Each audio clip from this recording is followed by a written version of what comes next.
Bismillahirrahmanirrahim. Assalamualaikum warahmatullahi wabarakatuh.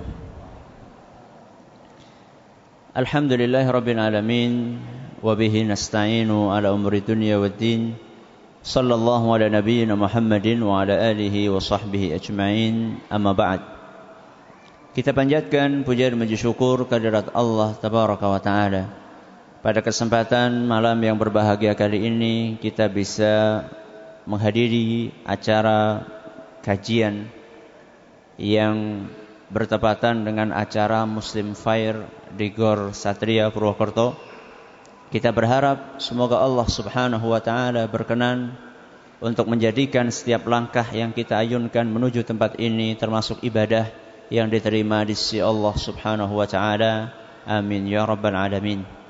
Salam dan salam semoga senantiasa tercurahkan kepada junjungan kita Nabi besar Muhammad sallallahu alaihi wasallam, kepada para sahabatnya, keluarganya dan umatnya yang setia mengikuti tuntunannya hingga di akhir nanti. Jamaah sekalian yang kami hormati, materi kita sebagaimana ditetapkan oleh panitia adalah tafsir surat Yasin. Ini malam apa ini? Kok pas banget ya? Kayaknya panitia ini yang sengaja ini bikin.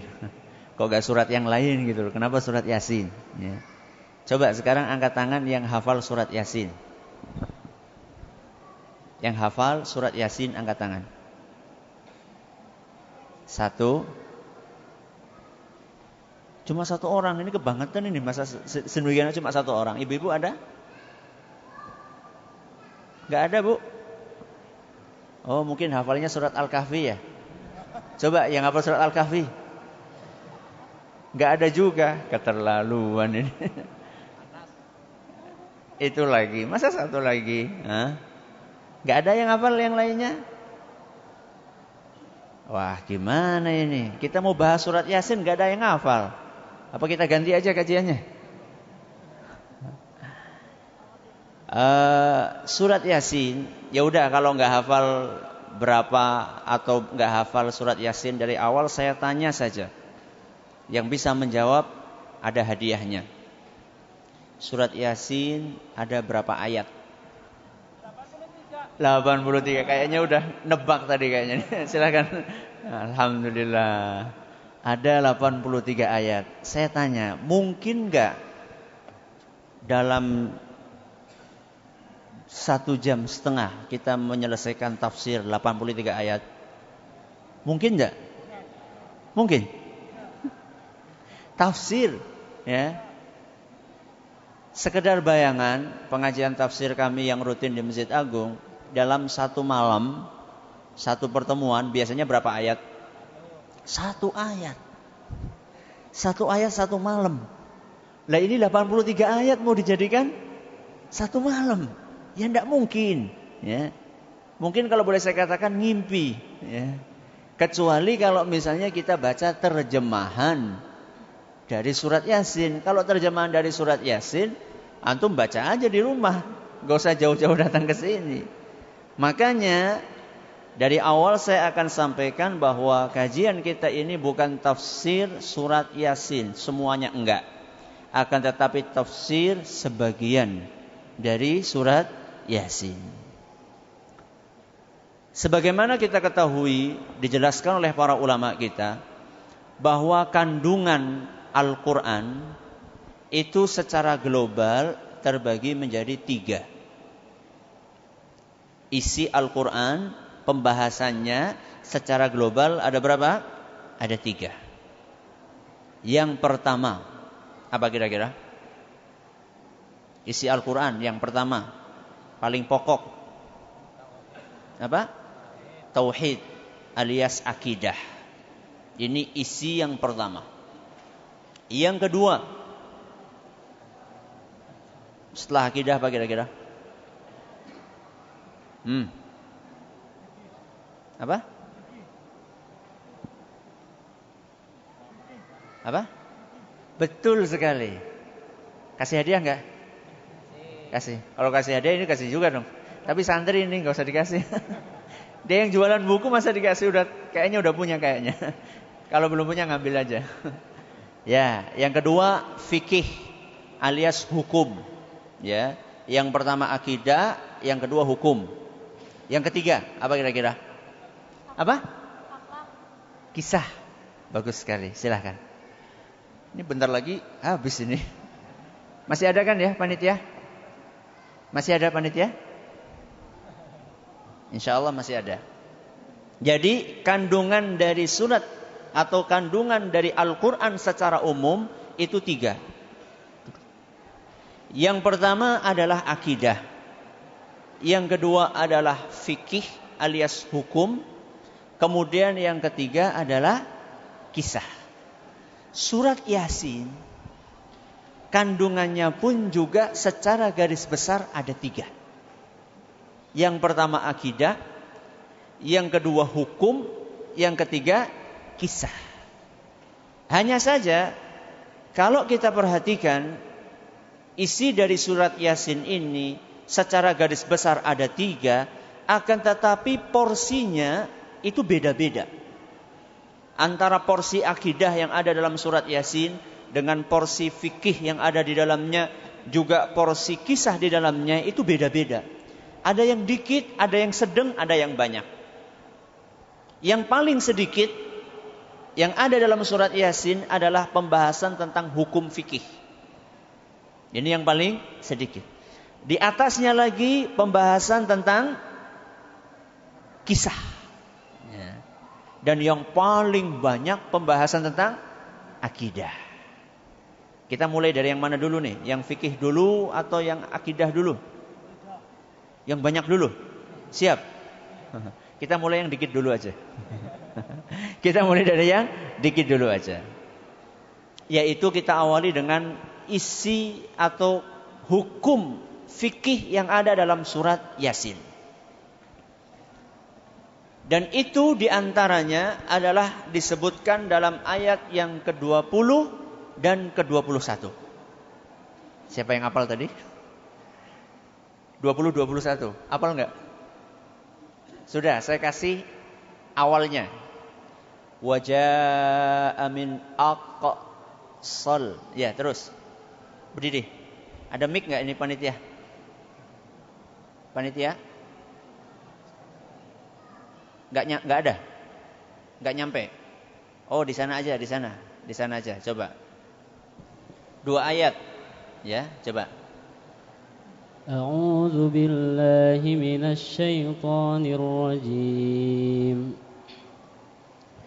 وجاء من أقصى المدينة رجل يسعى قال يا قوم اتبعوا المرسلين اتبعوا من لا يسألكم أجرا وهم مهتدون. Masya Allah, ini santri kayaknya nih. Belajar di mana tuh? Mahasiswa? Masya Allah, mahasiswa apa? UMP, barakallahu fiik. Antum mau yang mana nih? Mau yang besar apa yang kecil? 2 ya, besar sama kecil. Barakallahu fiik. Silakan, sini.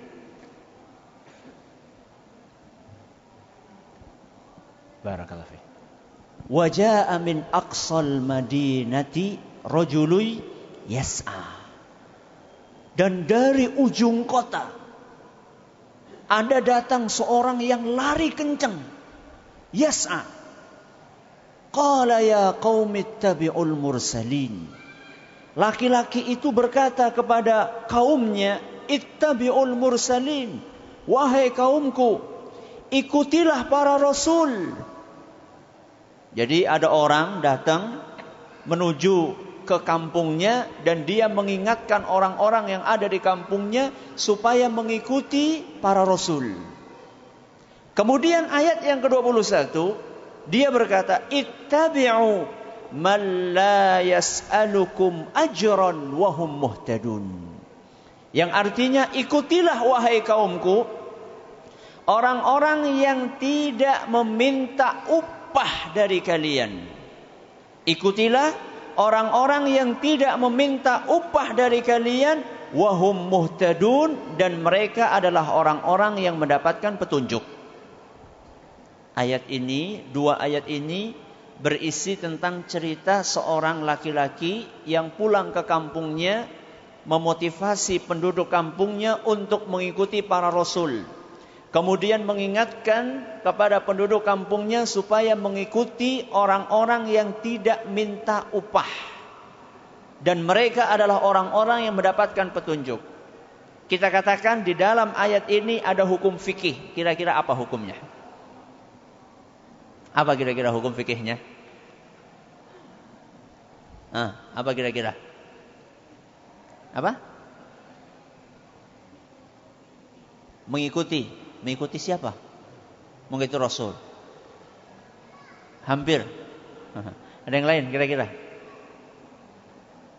Ini masalah sensitif ini. Apa kira-kira? Upah dari apa? Ngambil upah dari apa? Dakwah. Bagus sekali. Silakan. Masya Allah. Ini santri dari mana ini? Masya Allah. Barakallahu fiik. Atau dengan kata lain, boleh nggak Ustadz ngambil amplop? Ini diterangkan dalam ayat ini.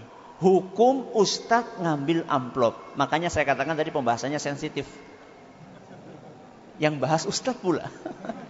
Repot ini gimana? Gimana? Dibahas gak? Bahas? Gak apa-apa nih? Boleh gak Ustadz ngambil amplop? Boleh? Ini kan disuruh, barusan kita baca. Ittabi'u man la yas'alukum ajra. Ikutilah orang-orang yang gak minta upah. Atau bahasa kita gak minta amplop. Boleh? Tergantung niatnya. Masya Allah. Jamaah sekalian kami hormati, para ulama berbeda pendapat. Boleh enggak yang namanya da'i itu ngambil upah? Boleh atau tidak ulama, da'i, ustadz ngambil upah? Ini hukum fikih. Jadi di antara pembahasan yang ada dalam surat Yasin, hukum mengambil amplop alias imbalan dari ceramah. Para ulama berbeda pendapat. Kenapa berbeda pendapat Ustadz? Karena dalil yang membahas tentang masalah ini itu nggak cuma satu. Masih banyak ayat-ayat yang lain, hadis-hadis yang lain yang menerangkan tentang masalah ini. Dan ketika dibahas, dikumpulkan dalil-dalil itu, ternyata ada sebagian dalil yang membolehkan, ada sebagian dalil yang melarang. Seperti contohnya adalah ayat ini. Karena ada dalil yang membolehkan dan dalil yang melarang, akhirnya para ulama berbeda pendapat. Ada yang mengatakan boleh, ada yang mengatakan tidak. Akan tetapi jumhur, apa jumhur? Mayoritas ulama mengatakan boleh apa tidak? Boleh atau tidak? Boleh. Wah, ustadznya seneng ini. Belum selesai. Menurut mayoritas mereka boleh kalau, ada kaloknya. Boleh kalau ustadznya itu kepepet. Alias kalau butuh banget boleh. Berarti kalau nggak butuh gimana? Kalau nggak butuh sebaiknya nggak ngambil. Kenapa Ustadz? Untuk menjaga apa? Keikhlasan. Kayaknya di sini ada yang pernah ngerasakan jadi Ustadz ya. Walaupun Ustadz di kampung. Kalau ada orang datang ngundang bawa mobil Alphard. Besoknya datang ngundang pakai sepeda ontel. Kira-kira hati itu lebih gembira kedatangan yang mana? Anak gak mesti antum harus jadi ustadz dulu untuk menjawab pertanyaan ini. Tapi antum bisa bayangin kira-kira lebih suka mana? Yang sepeda ontel? Masya Allah, sip antum ini. Secara manusiawi lebih suka yang kedatangan orang yang mobilnya mewah. Karena gambaran apa? Gambaran, oh ini kayaknya amplopnya tebel. Sedangkan yang sepeda ontel, amplopnya paling tipis. Ternyata tipis dibuka isinya cek. Ya. Yang tebel isinya ribuan. Jadi jangan terlalu tertipu dengan penampilan luar. Ya. Makanya para ulama kita mengatakan bahwa kalau memang bisa tidak ngambil itu lebih bagus. Karena hal tersebut lebih menjaga keikhlasan niat. Lebih menjaga keikhlasan niat. Lagi pula kata para ulama kita bahwa tidak mengambil upah itulah kebiasaannya para nabi dan rasul dan para ulama salaf, para sahabat, para tabi'in. Kebiasaan mereka kalau ngisi pengajian, ngisi kajian, memberikan pengajian, mereka gratis. Enggak mengambil upah. Lah terus makanya dari mana Ustaz? Mereka punya pekerjaan. Makanya kalau ngelihat ustadz bisnis jangan gumun. Jangan menjelekkan, "Wah, ustadz kok jualan?" Loh, justru itu ustadz yang sip. Karena dia tidak mau menggantungkan kehidupannya dari dakwah. Jadi enggak ada salahnya ustadz bisnis. Para ulama kita dahulu seperti Imam Abdullah ibn Mubarak itu terkenal orang yang luar biasa dalam masalah bisnis. Ya. Nah sekarang ustadznya bukan sarjana ekonomi. Bisnis waktunya nggak ada. Habis semuanya untuk ngisi pengajian. Kalau di rumah nyiapkan materi pengajian. Kalau keluar rumah ngisi pengajian. Kapan dia akan bisnis? Kalau misalnya ada kasus-kasus seperti ini, maka tidak apa-apa dia mengambil upah. Akan tetapi sekadarnya saja. Dan jangan sampai ada orang yang memasang tarif.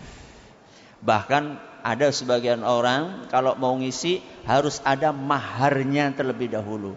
Kayak pernikahan aja. Ya saya mau ngisi, tapi syaratnya harus bayar sekian. 50% di muka. Oh, ini bukan apa ini? Bukan pernikahan, ini isi pengajian pakai gitu. Oh enggak, kalau itu enggak masuk dalam kategori perbedaan pendapat di antara para ulama yang saya sampaikan tadi. Jadi ini adalah pembahasan yang pertama. Hukum fikih ada dalam ayat 20 sampai ayat berapa? 21. Berpindah kita ke kisah. Ya. Kandungan yang kedua adalah kisah yang ada di dalam surat Yasin. Di antara kisah yang disebutkan dalam surat Yasin adalah apa yang ada dalam ayat ke-13 sampai 19. Ayat berapa? 13 sampai 19. Ada yang hafal? Saya awali wadrib lahum mathalan. Ya, angkat tangan. Wadrib lahum mathalan. Bagus. Kemik. Tidak apa-apa. Kabelnya pendek. Ayat 13 sampai 19. Wadrib a'udzubillahi minasyaitonir rajim. Bismillahirrahmanirrahim. Wadrib lahum mathalan ashabal qaryah idh ja'ahal mursalun. إذ أرسلنا إليهم اثنين فكذبوهما فعززنا بثالث فقالوا إنا إليكم مرسلون قالوا ما أنتم إلا بشر مثلكم مثلنا قالوا ما أنتم إلا بشر مثلنا وما أنزل الرحمن إن شيء إن أنتم إلا تكذبون قالوا ربنا يعلم إنا إليكم لمرسلون وما علينا إلا البلاغ المبين قالوا طائركم إنا تطيرنا بكم لئن لم تنتهوا لنرجمنكم وليمسنكم منا عذاب أليم قالوا ربنا طائركم معكم أئن ذكرتم بل أنتم قوم مسرفون. Ahsanta, barakallahu fiik. Silakan. Mahasiswa juga? Iya. Barakallahu fiik. Silakan. Ini cerita. Cerita tentang apa? Cerita tentang sebuah kampung yang kedatangan para rasul. Wadrib lahum mathalan ashabal qaryati idh ja'ahal mursalun. Buatlah sebuah perumpamaan tentang penduduk suatu kampung yang kedatangan para rasul kepada mereka. Idh arsalna ilaihi muthnaini fakadzabuhuma. Kami utus ke kampung itu 2 orang rasul. Akan tetapi penduduk kampung tersebut mendustakan 2 rasul itu. Sudah diutus 2 orang, mereka enggak percaya. Fa'azzazna bithalithin faqalu inna ilaikum mursalun. Dikirim 2 orang rasul, enggak percaya. Ditambah sama Allah rasul yang ketiga. 3 rasul diutus. Dan mereka mengatakan inna ilaikum mursalun. Kami ini diutus sama Allah untuk mendakwahi kalian. Apa jawaban dari penduduk kampung tersebut? Qalu ma antum illa basyarum mithluna. Kalian itu sama manusia kayak kami. Apa bedanya kalian sama kami? Wa ma anzalar rahmanu min syai'in in antum illa takdzibun. Kalian ini pendusta. Kalian ini pendusta. Qalu rabbuna ya'lamu inna ilaikum lamursalun. Para rasul itu mengatakan, Rabb kami tahu bahwa kami adalah para rasul. Kalian enggak percaya enggak apa-apa. Yang penting kami ini adalah utusan dari Allah. Wa ma 'alaina illal balaghul mubin. Kewajiban kami hanyalah menyampaikan dakwah kepada kalian. Qalu. Mereka penduduk kampung itu menjawab lagi, inna tatayyarna bikum. Kami ini sial gara-gara kalian. Subhanallah. Rasul diutus malah jawabannya kami ini sial gara-gara kalian datang ke sini. Seperti yang diucapkan sebagian orang di zaman kita ini. Gara-gara kalian masuk ke kampung ini, akhirnya hasil panen ini jadi enggak banyak. Ini gara-gara kalian ngajarin masyarakat enggak pakai sajen lagi. Ini kualat jadinya nih. Inna tatayyarna bikum. Ya, kata penduduk kampung tersebut, kami ini sial gara-gara kalian datang ke sini.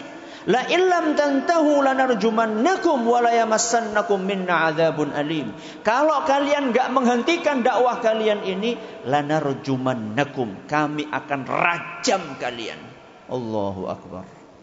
Wala yamassannakum minna adzabun alim. Kami akan siksa kalian dengan siksaan yang sangat pedih. Ini selalu terulang. Yang namanya orang berdakwah, mendakwahkan kebenaran pasti mendapatkan apa? Pasti mendapatkan tantangan. Pasti mendapatkan celaan, pasti mendapatkan cacian. Ketika dikatakan seperti itu, para rasul itu dengan tegar mengatakan qalu ta'irukum ma'akum. Para rasul itu mengatakan, kemalangan yang kalian dapatkan adalah gara-gara kalian sendiri. Kenapa kalian salahkan kami? A'in dzukirtum bal antum qaumun musrifun. Apabila kalian sudah diberi sudah diberi peringatan, akan tetapi kalian tidak mau mengikuti, itulah penyebab kalian itu menjadi malang. Jadi orang mengira bahwasannya dengan sesaji, kemudian setiap satu surah mengadakan apa? Mengadakan apa? Apa? Bersih desa, nyapu gitu. Apa? Suraan, betul. Apa suraan? Suraan itu mengadakan ruwat. Mengadakan ruwat. Ya. Mengadakan ruwat supaya rizkinya lancar. Ya. Dan inilah salah satu yang menyebabkan rizki itu menjadi tidak lancar. Karena tidak mengikuti apa yang diperintahkan oleh Allah Subhanahu wa taala. Dan kisah para rasul ini yang diceritakan dalam surat Yasin akan terulang setiap zaman. Jadi setiap zaman akan ada orang yang berdakwah di suatu tempat, ada yang menerima dan ada yang menolak. Makanya pro dan kontra itu biasa. Ya. Cuman memang seorang rasul itu membutuhkan ketegaran, membutuhkan kesabaran. Ya. Kalau misalnya dicaci, bismillah, jalan terus. Dipuji, bismillah jalan terus. Karena yang dia cari itu bukan cacian atau pujian. Yang dia cari adalah pahala dari Allah Subhanahu wa ta'ala. Ente caci ana jalan, ente puji ana jalan, gak ngefek. Itulah seharusnya para rasul. Dan juga pewaris para rasul. Siapa pewaris para rasul? Siapa pewaris para rasul? Para ulama, para ustadz, para kiai, para mubaligh, para dai. Seharusnya ketika mereka berdakwah, cacian dianggap biasa. Paling-paling ya hanya sekedar diomong di belakang. Kalau kita bandingkan antara tantangan yang kita hadapi dengan tantangan yang dihadapi oleh para rasul, kira-kira sebanding atau tidak? Tidak sebanding sama sekali, tidak ada apa-apanya. Para rasul mereka sampai diancam mau dibunuh, bahkan dikepung rumahnya. Sedangkan ustadz-ustadz yang ada saat ini paling mendapatkan SMS gelap. SMS gelap, bacanya gelap-gelapan gitu. Ada SMS gelap, kalau nggak berhenti awas, paling gitu. Atau dibully, atau dibully, di mana dibully? Di medsos, paling gitu saja. Itu ringan, ya. Dibandingkan dengan apa yang dihadapi oleh para rasul. Ini pembahasan yang kedua, yaitu kisah yang ada dalam surat Yasin. Pembahasan yang ketiga adalah pembahasan yang paling banyak yang ada dalam surat Yasin. Pembahasan apa? Tauhid. Makanya subhanallah, andaikan teman-teman saudara-saudara kita membaca surat Yasin sambil diiringi dengan tafsirnya, Masya Allah, akan keluar dengan memahami tauhid, salah satu pokok ajaran Islam. Pembahasan tauhid yang ada di dalam surat Yasin secara garis besar ada dua. Yang pertama tentang tauhid uluhiyah. Tauhid apa? Uluhiyah. Yang kedua tentang hari kiamat. Tentang hari kiamat. Kita awali dengan tauhid uluhiyah. Tauhid uluhiyah adalah mengikhlaskan ibadah hanya untuk Allah Subhanahu wa ta'ala. Di dalam beribadah, seorang muslim tertuntut hanya mempersembahkan ibadahnya untuk Allah saja. Itulah namanya tauhid uluhiyah. Dan itu Allah tegaskan dalam surat Yasin ayat 60 sampai 61. Siapa yang mau menghafal lagi tadi? 60 sampai 61. Saya kasih awalnya. Alam a'had ilaikum. Silakan. Monggo. Bapak dulu.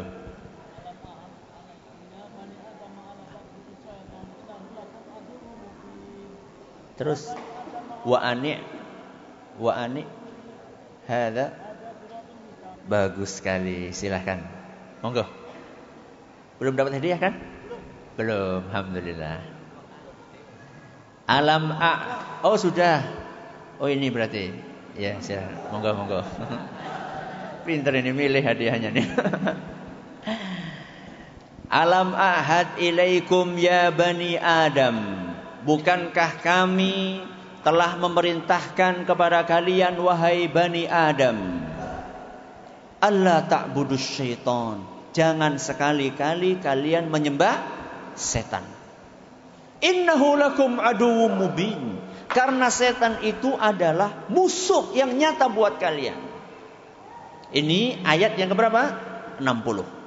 Ayat yang ke-61, ayat 60 kita nggak boleh nyembah setan, nggak boleh beribadah sama setan. Ayat yang ke-61 dijelaskan kepada siapa seharusnya kita beribadah.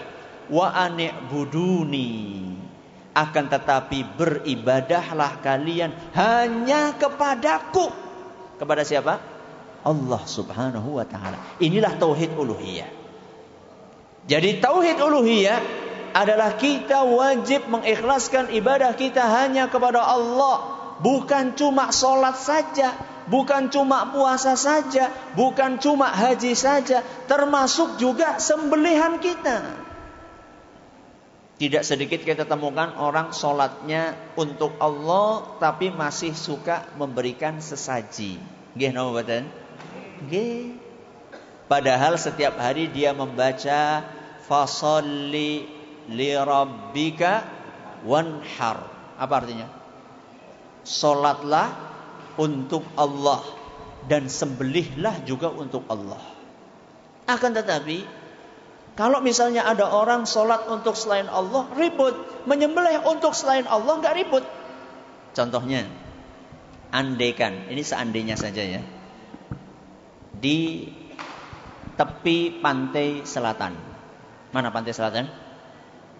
Cilacap lah. Ya udah nggak usah Cilacap, terlalu dekat. Parangtritis. Ya, bu ada orang Cilacap di sini. Parangtritis.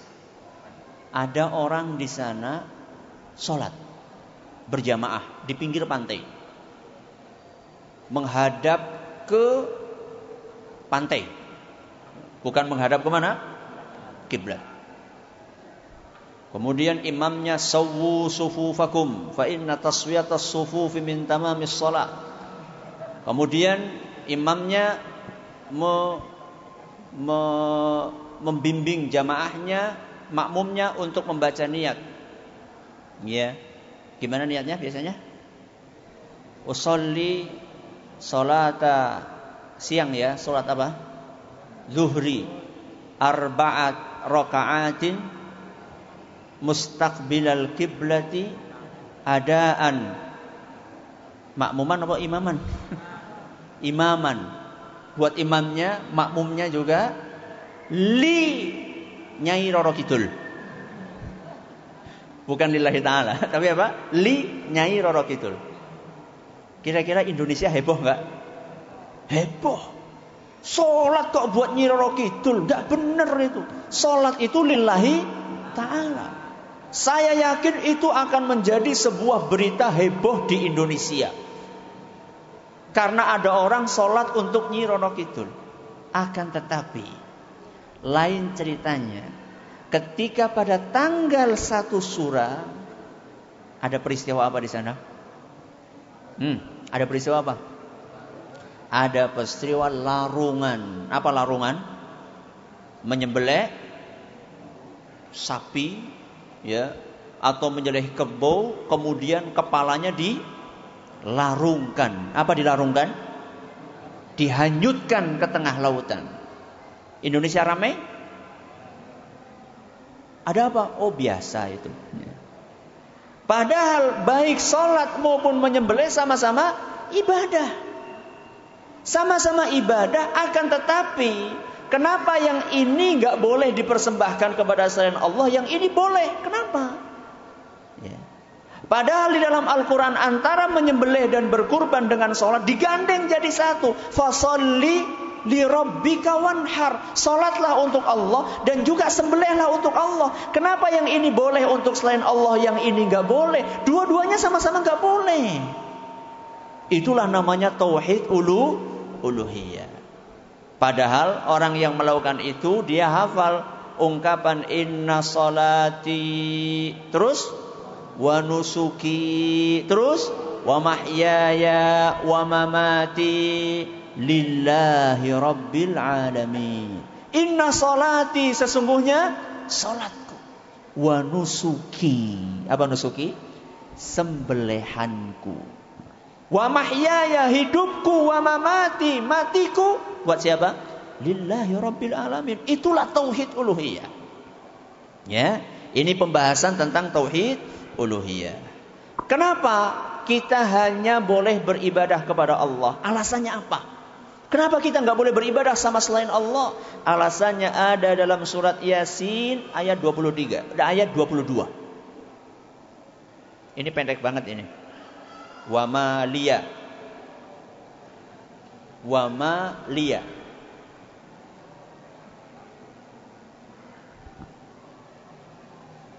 Masya Allah. Satu ayat. Dapat hadiah enggak? Ya dapat lah.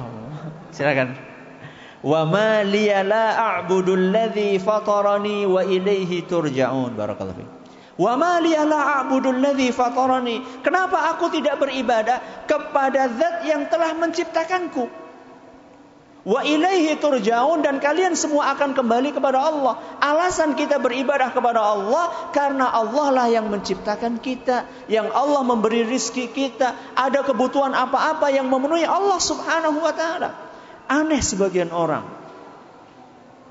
Padi tumbuh, yang ngasih padi benih itu Allah.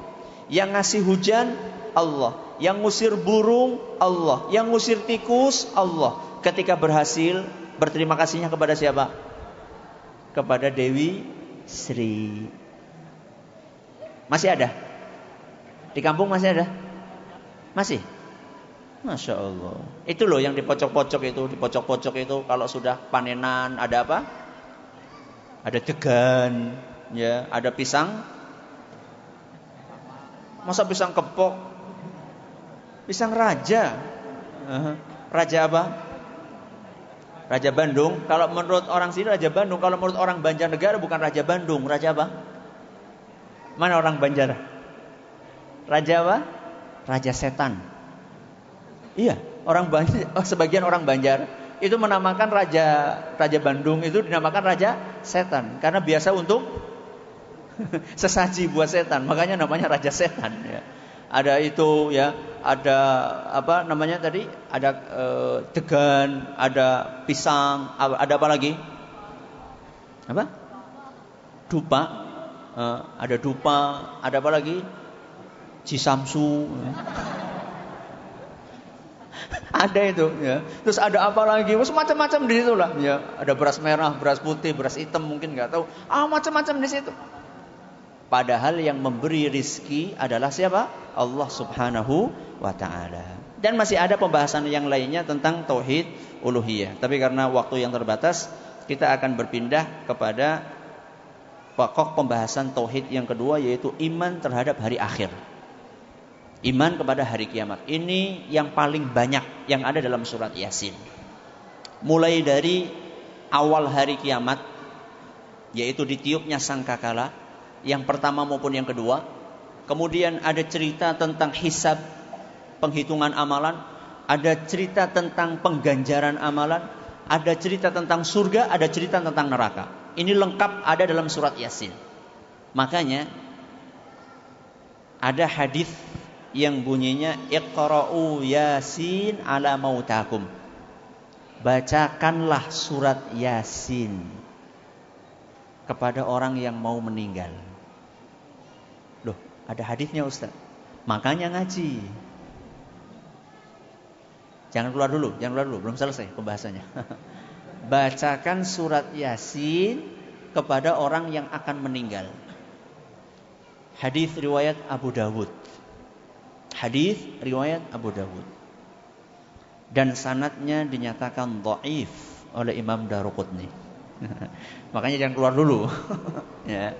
Sanadnya dinyatakan dhaif oleh Imam Ad-Daruqutni.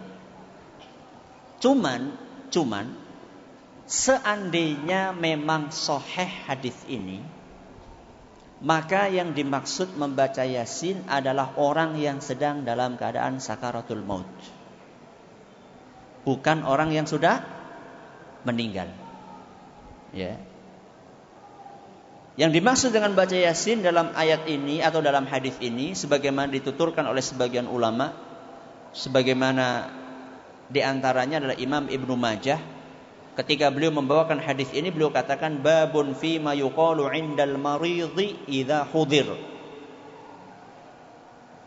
Pembahasan tentang apa yang seharusnya dibaca ketika orang sedang sekarat. Orang sedang sekarat. Apa yang seharusnya dibaca? Yaitu surat Yasin tadi. Menurut sebagian ulama. Kenapa kok surat Yasin? Dijelaskan oleh sebagian ulama, yaitu dalam kitab Aunul Ma'bud, ketika menjelaskan kenapa kok sebagian ulama menganjurkan membaca Yasin ketika orang akan meninggal. La'allal hikmata fi qira'atiha.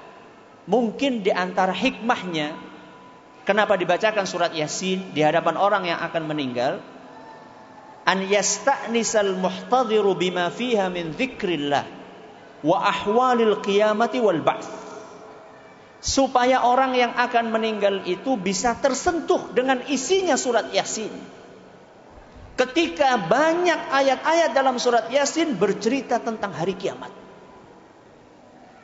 tentang kebangkitan, tentang Allah Subhanahu wa ta'ala, sehingga orang yang meninggal itu ingat Allah dan diharapkan dia husnul khatimah. Itu kalau hadisnya sahih. Kalau hadisnya sahih. Dan terus yang lebih sahih yang mana Ustaz? Laqinu mautakum la ilaha illallah. Yang lebih sahih adalah ketika orang sekarat diapakan? Dituntun mengucapkan la ilaha illallah. Itu yang lebih sahih. Itu yang lebih sahih. Bagaimana nuntunnya Ustaz? Gak usah banyak-banyak, nanti malah pusing. Ya, di samping telinganya saja. Pelan-pelan di samping telinganya. La ilaha illallah. Bolak-balik saya menjumpai orang yang dalam keadaan sekarat. Istrinya, anaknya, apaknya lagi, bukannya membimbing mengucapkan la ilaha illallah, malah pada nangis. Bapane kuki kepriwe sawai, subhanallah. Saya pikir ya Allah, ini kesempatan terakhir. Kesempatan terakhir seorang istri membimbing suaminya, atau seorang suami membimbing istrinya. Kesempatan terakhir seorang anak berbakti kepada orang tuanya.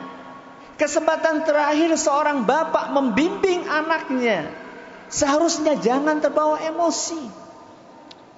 Sampai subhanallah, ya, berapa kali saya menjumpai seperti itu ketika ada orang yang sekarat.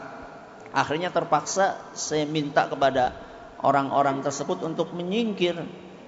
Nun sewu Pak, Bu, agak geser sedikit. Kalau mau nangis di sana aja itu. Ya. Ini ada yang lebih penting dibandingkan menangis. Membimbing orang tersebut untuk mengucapkan apa? La ilaha illallah. Supaya apa? Supaya meninggal dalam keadaan husnul khatimah. Man kana akhiru kalamihi la ilaha illallah dakhalal jannah. Barang siapa yang terakhir ucapan yang dia ucapkan adalah la ilaha illallah, bakalan masuk surga. Ya. Barang siapa yang ucapan terakhirnya la ilaha illallah akan masuk surga. Wah, enak ya. Berarti kalau kayak gitu tinggal ngapalin apa? La ilaha illallah. Gak usah sholat, gak usah puasa, ya. Mangsane mati la ilaha illallah mlebu surga. Enak temen ya. Ada sebuah kisah. Seorang ustadz punya murid, ya. Setiap hari ustadz ini ngajarin tauhid, ngajarin akidah sama murid-muridnya. Di rumahnya ustadz ini ada burung yang bisa menirukan suara manusia. Burung apa? Burung beo. Burung beo. Beo ya? Ya. Ada yang bisa menirukan suara burung beo? Burung beo. Karena ustadznya ini ngajarin tauhid, setiap hari bahas la ilaha illallah, maknanya apa, kemudian konsekuensinya apa. Kalau orang sudah mengucapkan la ilaha illallah, apa yang harus dia kerjakan. Setiap hari bahas masalah la ilaha sampai burung beonya apal la ilaha illallah. Jadi setiap gurunya mau mulai ceramah, burung beonya la ilaha illallah. Ya. Nanti tengah-tengah lagi la ilaha illallah. Burung ini disayang banget sama ustadz tersebut karena burungnya fasih untuk mengucapkan apa? La ilaha illallah. Murid-muridnya juga sama senang banget sama burung beo itu karena pintar ngomong la ilaha illallah. Pada suatu hari terjadilah insiden. Apa insiden tersebut? Ternyata burung tersebut dimangsa oleh kucing yang ada di rumah itu. Dan ketika burung beo itu sedang sakaratul maut, mau mati, ya benar lah, masa sakaratul maut cuma manusia aja, burung juga bisa sakaratul maut. Maksudnya ketika dia mau hampir mati, apa yang diucapkan oleh burung itu? Apakah la ilaha illallah? Yang ada cuma teriak-teriak kesakitan dan sampai nafas yang terakhir tidak terucap satu potong pun dari kata la ilaha illallah. Padahal setiap hari dia mengucapkan la ilaha illallah. Guru ini, ustadz ini pinter. Dia manfaatkan momen tersebut. Dia kumpulkan murid-muridnya. Dia katakan, wahai murid-muridku, lihatlah burung beo ini. Siang, malam, pagi, sore dia mengucapkan la ilaha illallah. Kenapa di akhir hidupnya dia tidak bisa mengucapkan la ilaha illallah? Kenapa kira-kira? Karena dia cuma ngomong, gak paham maknanya. Lagi pula kalau burung beo mengucapkan la ilaha juga biasa aja, gak masuk surga atau apa, karena dia gak apa. Bukan mukallaf, ya, bukan makhluk yang mendapatkan kewajiban untuk menjalankan agama, ya. Maka kemudian guru itu mengatakan kepada muridnya, wahai murid-muridku, kalimat la ilaha illallah bukanlah sekedar ucapan yang ada di lisan, akan tetapi la ilaha illallah harus dipraktikkan apa yang ada dalamnya, kandungannya, konsekuensinya harus kita tunaikan. Gak cukup hanya sekedar mengucapkan la ilaha illallah. Mimpi seandainya ada orang yang cuma mengucapkan la ilaha illallah, tidak memahami maknanya, tidak mengamalkan isinya, mimpi kalau dia tidak sholat, tidak puasa, pengen di akhir hayatnya mengucapkan la ilaha illallah. Berapa kali seperti yang saya katakan tadi, saya menjumpai orang sakaratul maut, tergantung apa yang biasa dia ucapkan selama masa hidupnya. Ya, yang nggak pernah sholat, ya isinya cuma panas, nggak bisa. Dituntun bagaimanapun mengucapkan la ilaha illallah, nggak bisa. Dia cuma bisa panas, sakit, haus, itu yang dia ucapkan. Gak keluar sedikit pun kata la ilaha illallah. Padahal ketika sehat dia bisa mengucapkan la ilaha illallah dengan lancar. Kok kita sampai sini ya pembahasannya? Oh ya, masalah Yasin tadi. Ya, masalah apa? Yasin. Jadi sebagian ulama yang menganjurkan membaca surat Yasin bagi orang yang akan meninggal, alasannya apa? Karena surat Yasin di dalamnya banyak pembahasan tentang hari kiamat. Ya, tentang hari kiamat. Hanya saja yang lebih sahih adalah dibacakan apa? La ilaha illallah. Nah, sekarang kita akan menjelajah tentang kejadian hari kiamat yang dituturkan oleh Allah dalam surat Yasin. Hari kiamat diawali pertama kali dengan tiupan trompet atau sangkakala. Tiupan trompet. Azan dulu apa lanjut? Mana panitia? Azan dulu, silakan. Bismillahirrahmanirrahim. Alhamdulillahirabbil alamin, wassalatu wassalamu ala nabiyina Muhammadin wa ala alihi wa sahbihi ajma'in, ma ba'd. Jamaah sekalian kami hormati, kita sudah membahas dua tema pokok yang ada dalam surat Yasin. Yang pertama adalah tentang hukum fikih. Kemudian yang kedua adalah tentang kisah. Yang akan kita bahas saat ini adalah tema yang ketiga, yaitu tentang akidah atau tentang tauhid. Dan kita sudah sampaikan tadi bahwa tema tauhid yang ada dalam surat Yasin itu secara garis besar bisa dibagi menjadi dua bahasan utama. Yang pertama tentang tauhid uluhiyah, dan ini sudah kita bahas.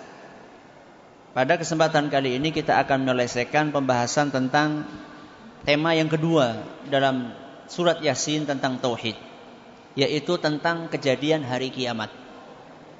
Sebagaimana yang telah maklum bahwa di hari kiamat itu tidak satu kejadian, akan tetapi mengalami beberapa peristiwa. Hari kiamat adalah sebuah kejadian besar yang terdiri dari sekian peristiwa-peristiwa. Dan itu diawali antara lain dengan ditiupnya sangkakala pertama kali.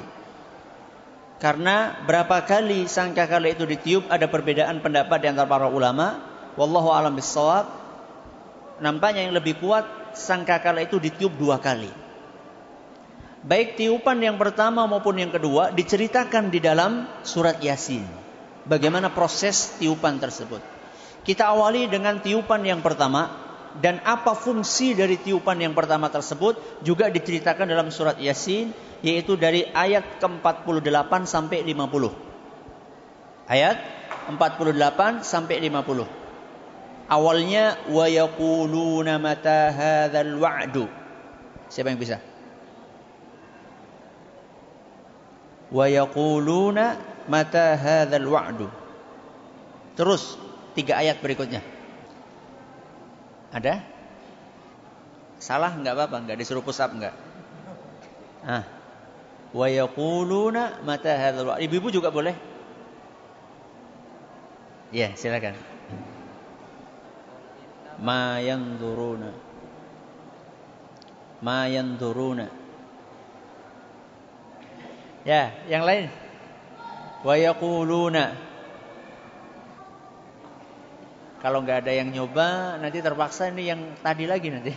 Ma yanzuruna illa sayhatan wahidatan. Terus Anda belum beruntung. Ayo yang lain.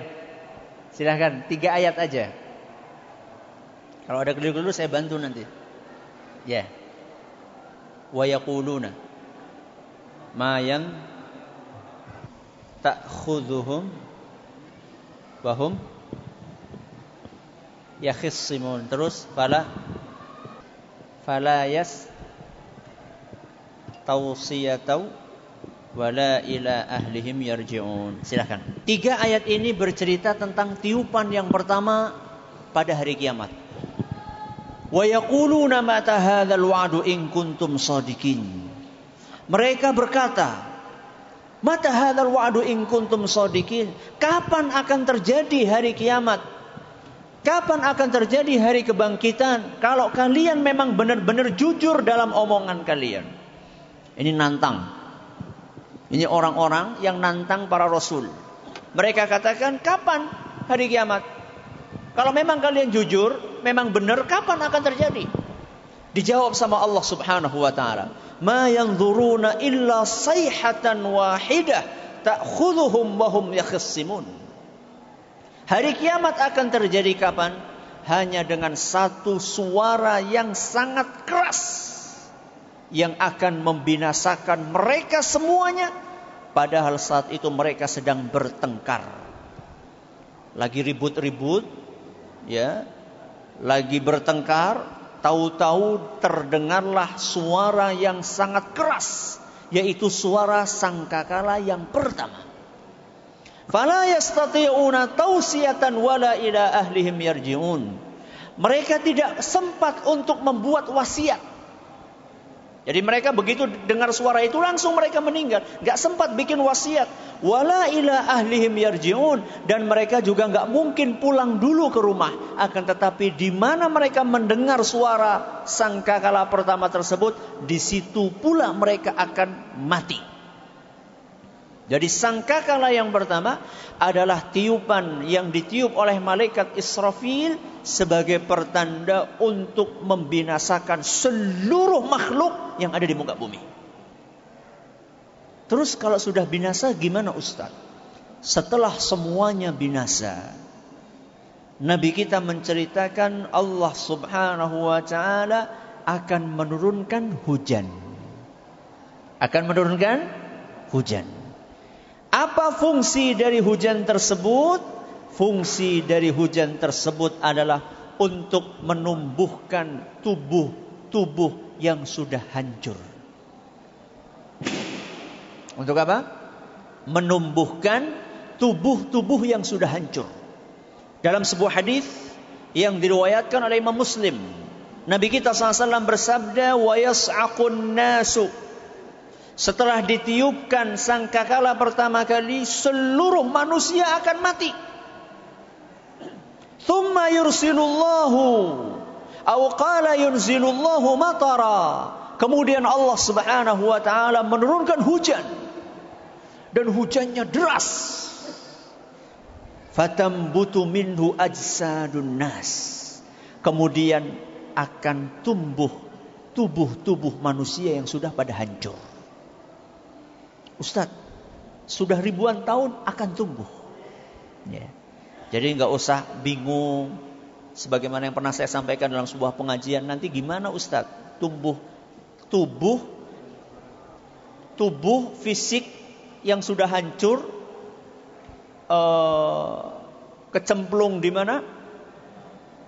Di laut, naik pesawat, kemudian pesawatnya jatuh di laut, lalu tubuhnya orang tersebut dimakan sama ikan, ikannya ditangkap sama nelayan, nelayannya makan ikan, masuk ke perut, setelah itu keluar, kuning-kuningnya tadi dimakan sama ikan lele, ikan lelenya dimakan sama manusia lagi. Itu gimana Ustaz membangkitkannya?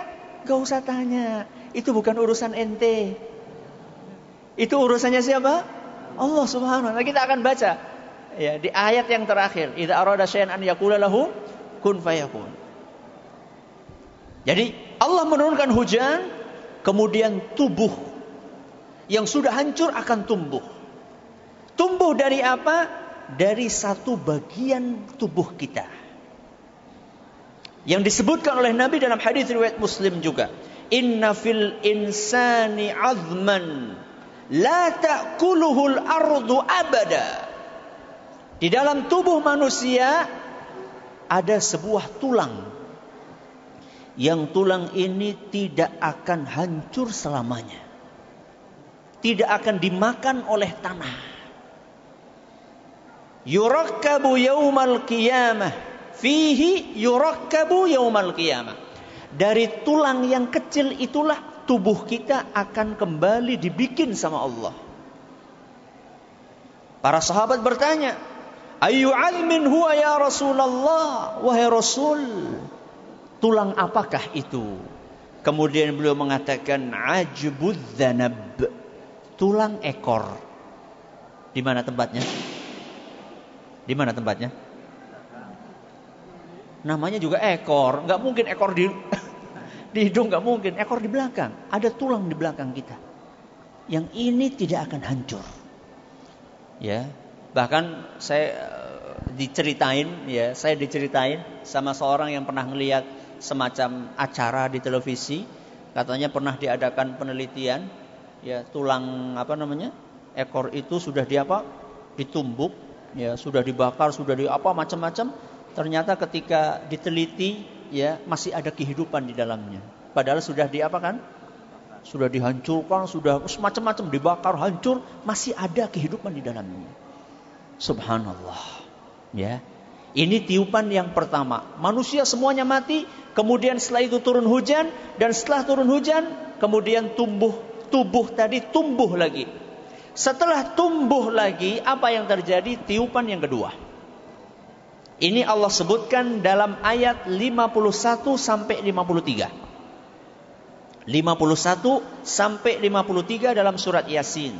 Awalnya wa nufikha fis suri. Silahkan. Siapa yang mau lanjutkan? Masih ada berapa ini? 1, 2, 3, 4, 5, 6. Masih ada 6. Kalau nggak ada yang jawab, saya bawa pulang nanti. Ayo. Wa nufikha fis suri. Pas. Yang tadi enggak apa-apa. Mana tadi yang pertama tadi mana? Ya, silakan baca. Ada mic. Wa nufikha fis suri fa idza hum minal ajdathi ila rabbihim yansilun.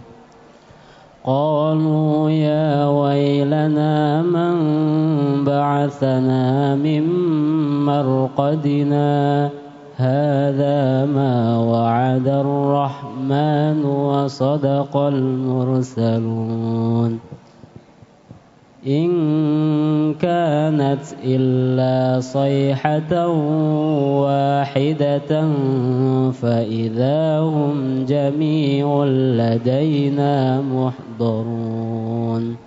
Kasih hadiah lagi? Kasih. Insyaallah.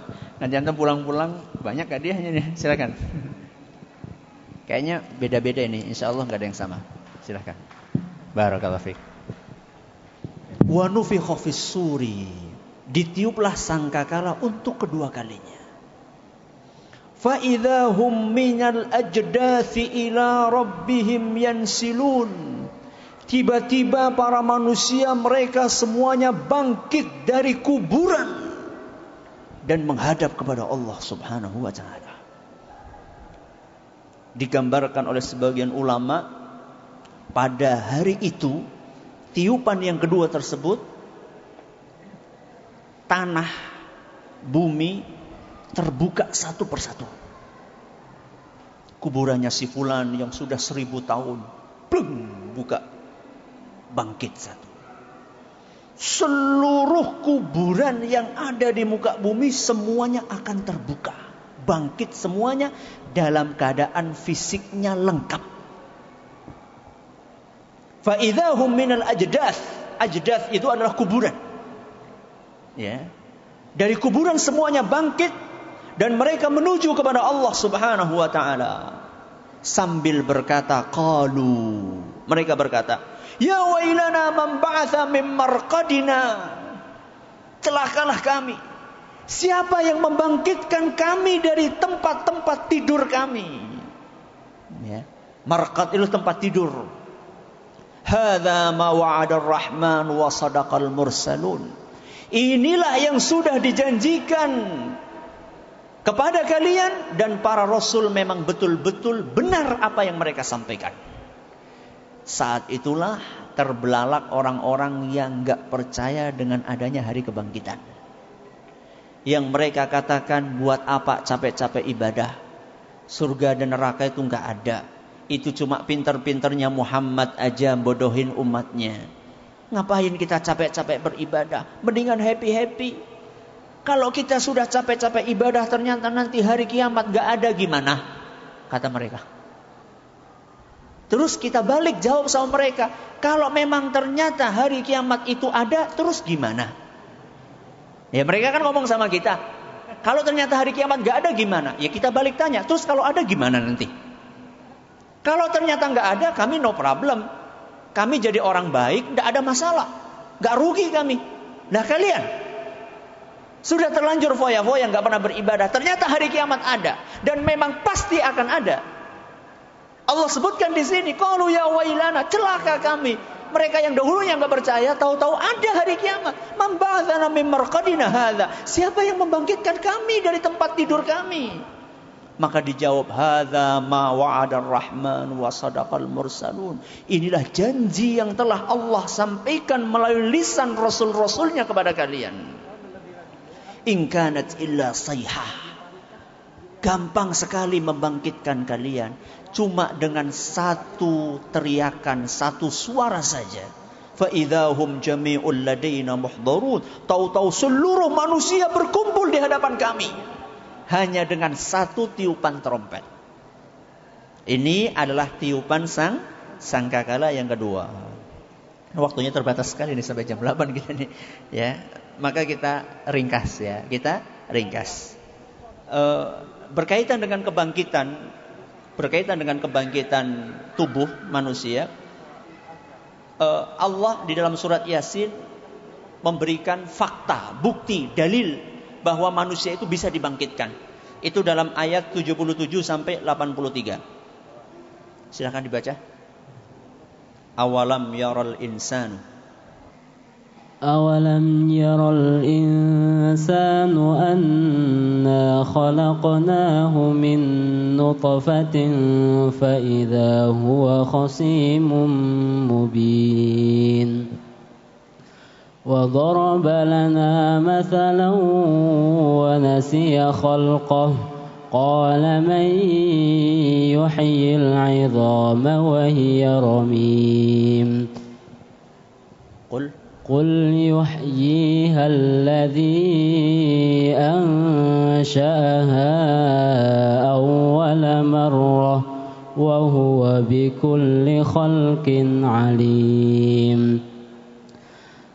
الذي جعل لكم من الشجر الأخضر نارا فإذا أنتم منه توقدون أوليس الذي خلق السماوات والأرض بقادر على أن يخلق مثلهم بلى وهو الخلاق العليم إنما أمره إذا أراد شيئا أن يقول له كن فيكون فسبحان الذي بيده ملكوت كل شيء وإليه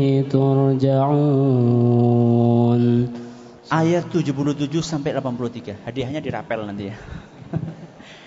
Ini bercerita tentang Allah mendatangkan bukti kepada manusia. Bagaimana Allah itu bisa membangkitkan kalian. Dalam ayat 78 Allah mengatakan, bercerita tentang orang yang gak percaya tentang adanya hari kiamat, tentang adanya hari kebangkitan. Qala ma yuhyil 'idhama wa hiya ramim. Mereka berkata, siapa yang akan bisa membangkitkan kita padahal saat itu tulang kita sudah menjadi remuk. Ya, sudah remuk tulang kita. Siapa yang akan bisa membangkitkan tulang yang sudah seperti ini?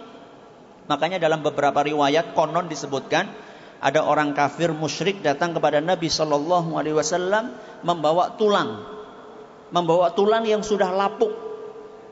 Kemudian tulang itu di hadapan Nabi SAW diremes sama dia sampai hancur.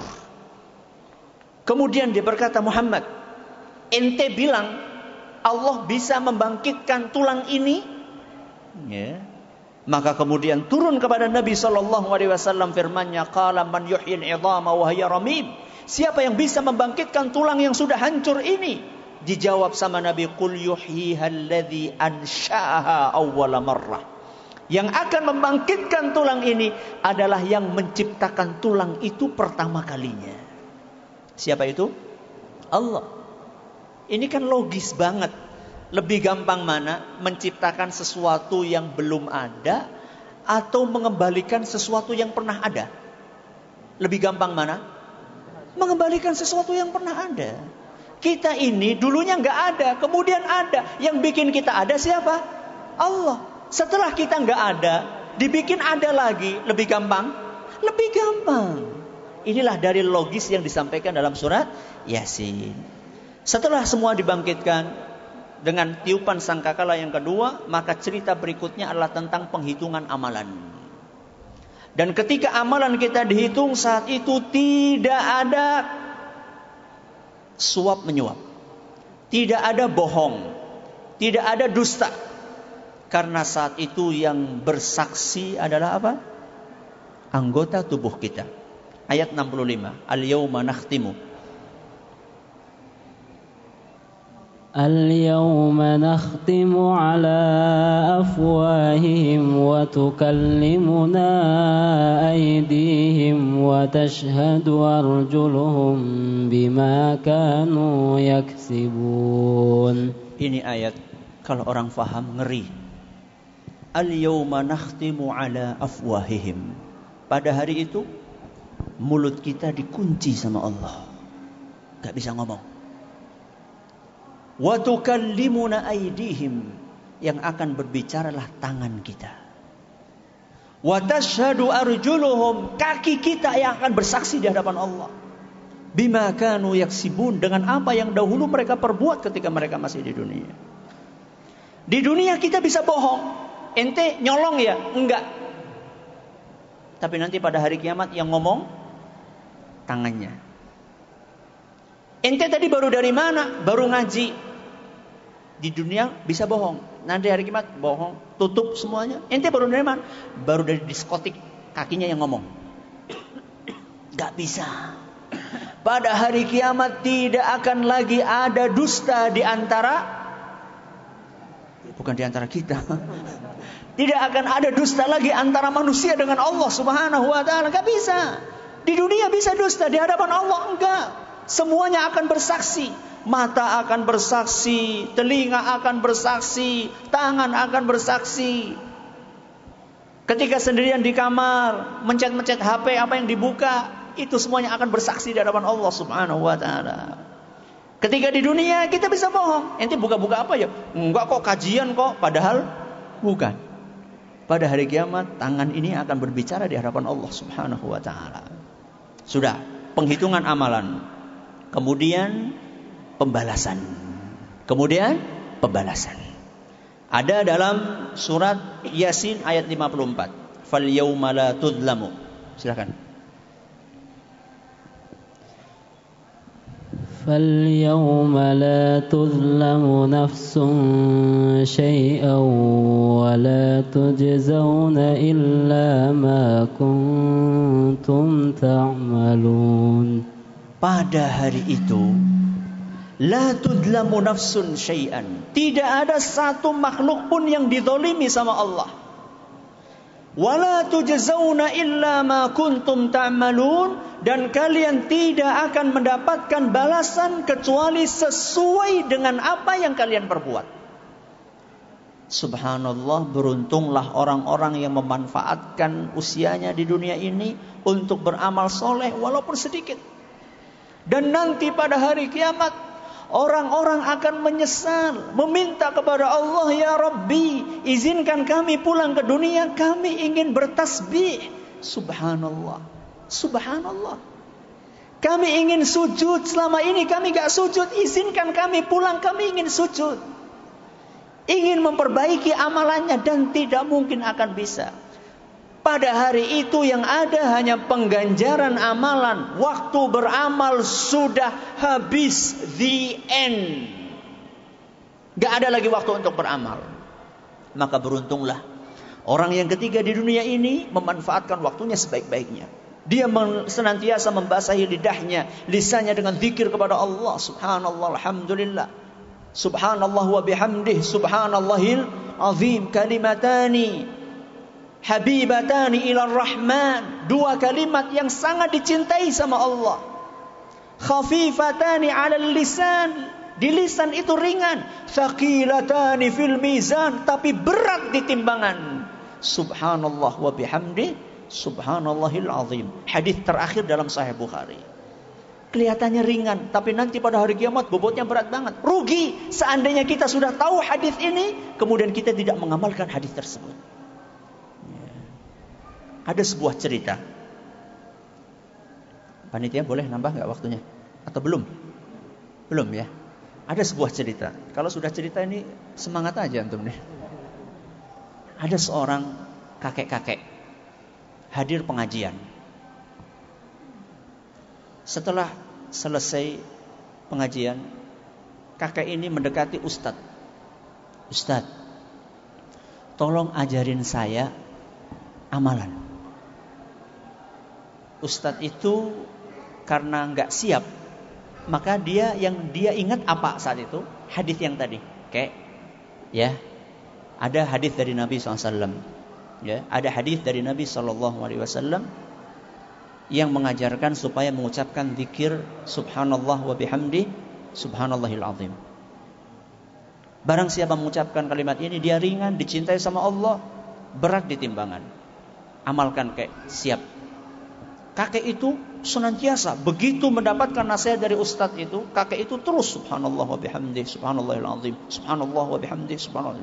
Setiap ketemu sama orang siapapun dia, diajarkan. Ketemu sama anak kecil, sini nak, saya ajarin kamu. Ada zikir bagus banget. Kata Nabi, zikir ini ringan di lisan, berat di timbangan, dicintai sama Allah. Nak, jangan lupa, subhanallah wa bihamdi subhanallahil azim. Sudah pergi. Ketemu sama tukang sapu, diajarin semua. Sini. Nih, ada hadis dari Nabi. Ya, ringan di lisan, berat di timbangan, dicintai sama Allah. Subhanallah wa bihamdi subhanallahil azim. Ketemu sama sopir taksi, diajarin kayak gitu. Ketemu sama siapa saja diajarin sama kakek tersebut. Bertahun, sekian tahun, sampai kakek itu sakit keras, masuk ke ICU. Nafasnya sudah Senin Kemis, ya sudah satu sudah. Subhanallah, keajaiban terjadi. Keluarganya semuanya sudah rata-rata sudah pasrah. Tahu-tahu kakek itu melek. Kakek itu melek.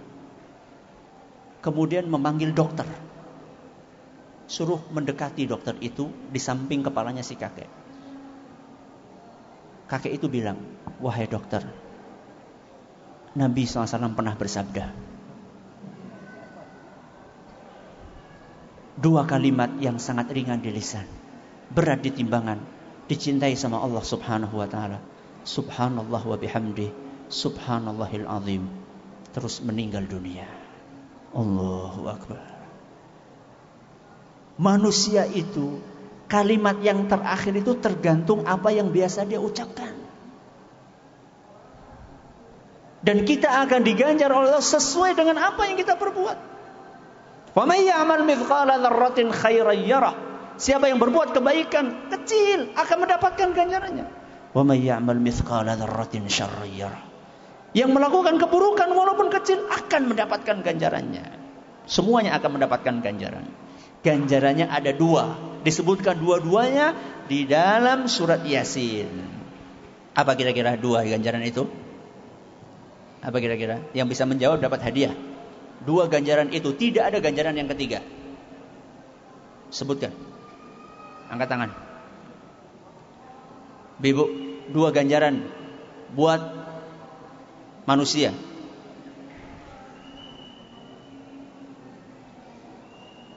Gak ada. Subhanallah. Adik-adik, apa kira-kira? 2 ganjaran. Ya.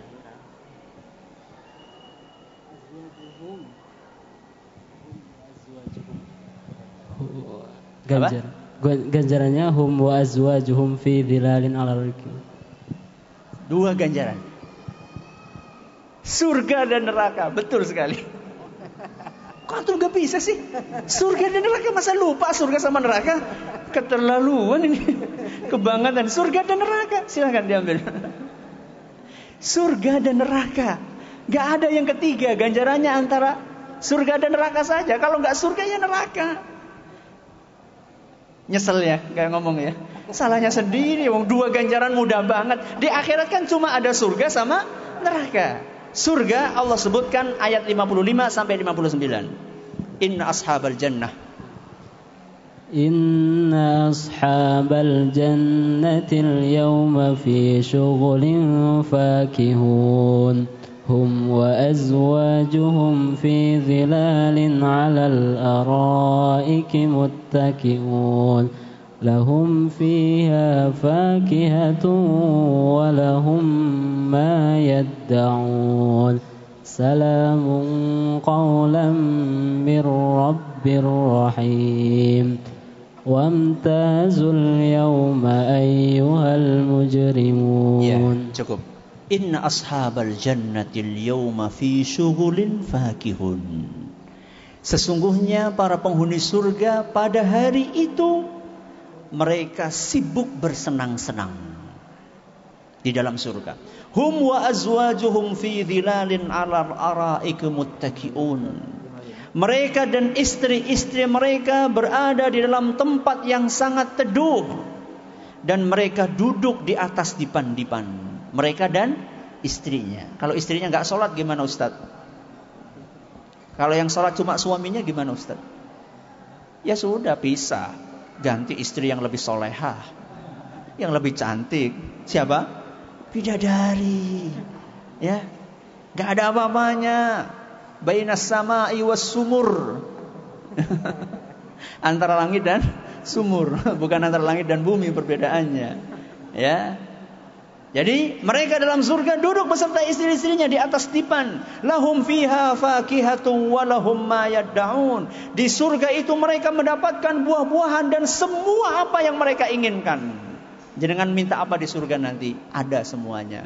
Kalau anak kecil minta apa? Es krim jawabannya. Ada di surga. Apapun yang diinginkan ada. Yang sukanya bebek goreng insya Allah ada di sana. Ya. Yang sukanya bakso kayaknya ada juga. Pokoknya apa yang diinginkan ada di situ. Ya. Salamun qaulan mir rabbir rahim. Kepada mereka diucapkan salam, selamat. sebagai ucapan dari Allah Subhanahu wa taala. Ya Allah, mendapatkan ucapan selamat dari siapa? Dari Allah Subhanahu wa taala.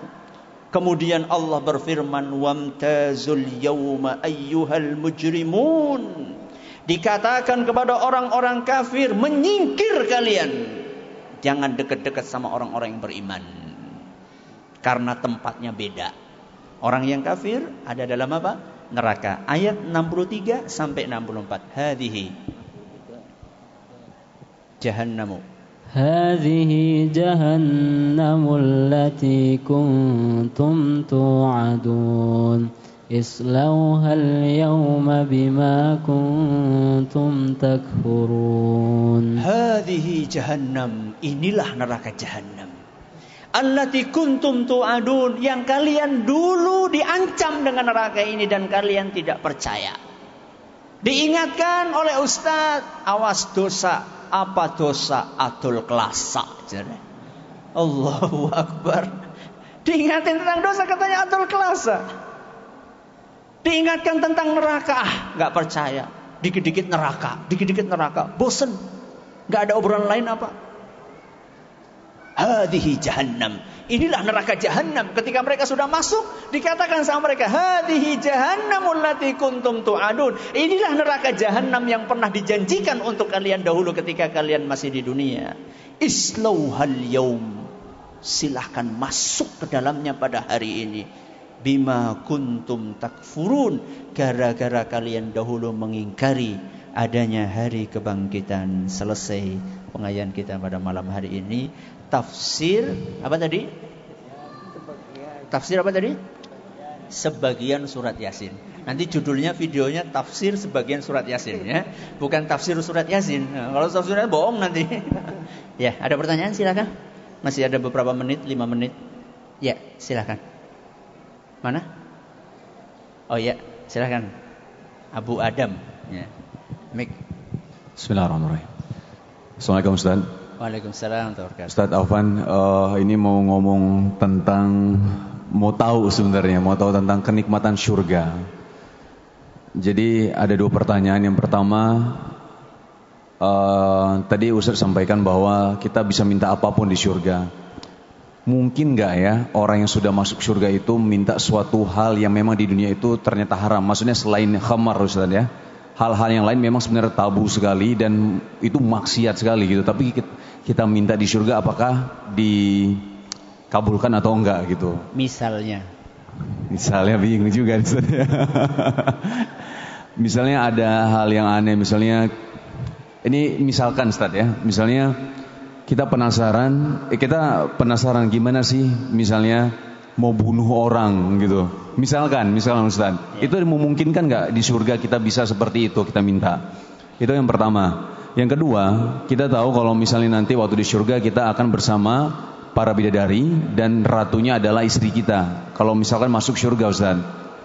Tapi kalau misalnya istrinya Ustaz, ini ada beberapa pertanyaan para akhwat bahwa yang pernah sampai ke saya Ustaz ya, bahwa kalau misalnya suami dapat para bidadari, istri itu dapat apa? Masa dapat suaminya lagi yang masuk surga bareng-bareng gitu. Dia pingin suami yang ya gitulah Ustaz.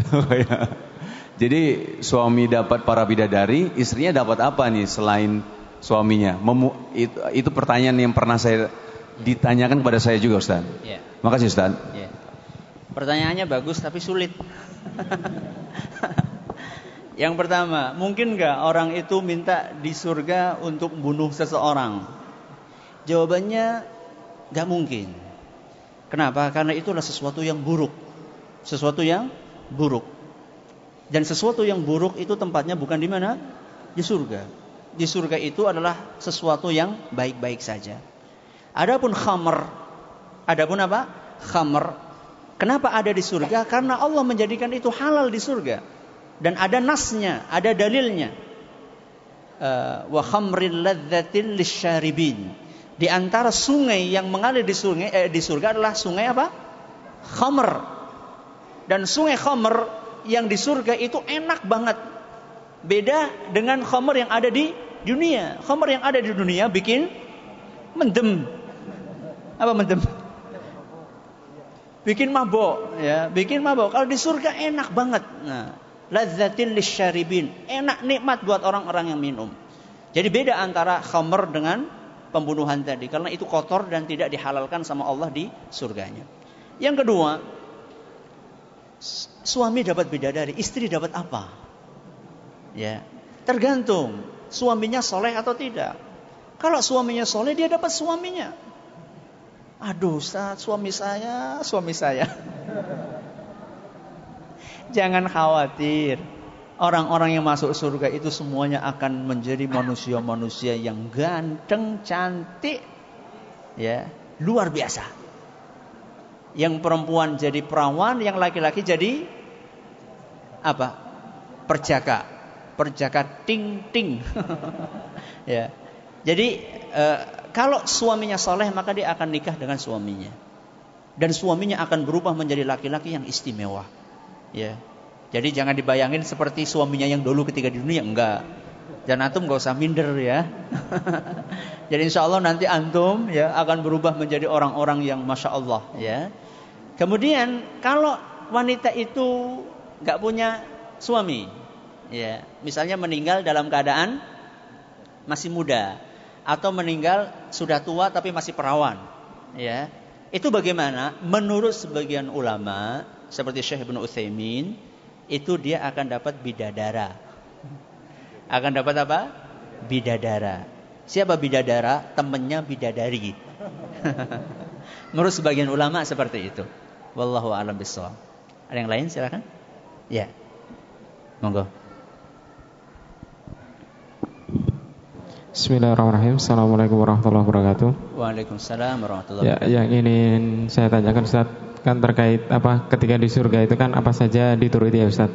Apakah ketika kita sebagai anak yang soleh, ketika nanti masuk surga, kemudian orang tua kita itu masuk neraka karena apa ya? Salah satunya itu karena masih berbuat syirik, Ustaz. Apakah kita itu ketika kita bisa masuk surga, kemudian meminta orang tua kita untuk mengikut kita ke surga itu apakah bisa, ataukah itu bisa dituruti atau enggak seperti itu Ustaz? Ya itu aja Ustaz. Assalamualaikum warahmatullahi wabarakatuh.